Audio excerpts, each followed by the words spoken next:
ายดีมื้อนี้ผู้ข่าคลิปนี้ผู้ข่าสิมาแนะนำต้นสาลหลายๆคนพ่อแม่พี่น้องก็อยากรู้จักว่าเอ้ยเป็นจั่งใดต้นสาลอธิบายขึ้นแหน่เว้าขึ้นแหน่ต้นสาลมันอยู่ในไสแบบใดต้นสาลนี่สิอยู่น้ำดงน้ำป่าน้ำพุก็มีเด้อพี่น้องเด้อแต่ละท้องถิ่นก็สิมีบ่คือกันบางท้องถิ่นก็สิมีบ่หลายเด้อพี่น้องเด้อต้นสาลที่เฮาเอามาออมมาแกงนี่แหละนี่เด้มันทางหลังผู้ข่านี่เอามาออมมาแกงกินนี่แหละสรรพคุณประโยชน์ก็ดีสำหรับเป็นพยาธิตับพยาธิโรคตับเด้อพี่น้องเด้อเอาหากต้นสาลนี่แหละมาต้มกิน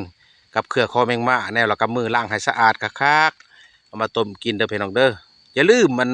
ขีมีนเครือน้ำเด้อพี่น้องเด้อเอาใส่ขีมีนเครือน้ำเด้อ3อย่างเด้อพี่น้องเด้อ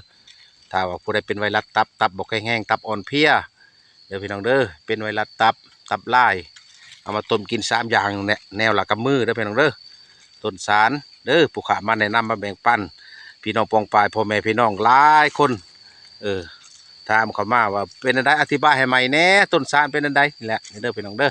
นี่แหละอยู่ดำรงน้ำป่าเด้อพี่น้องเด้อหากินหาอยู่เด้อพี่น้องเด้อ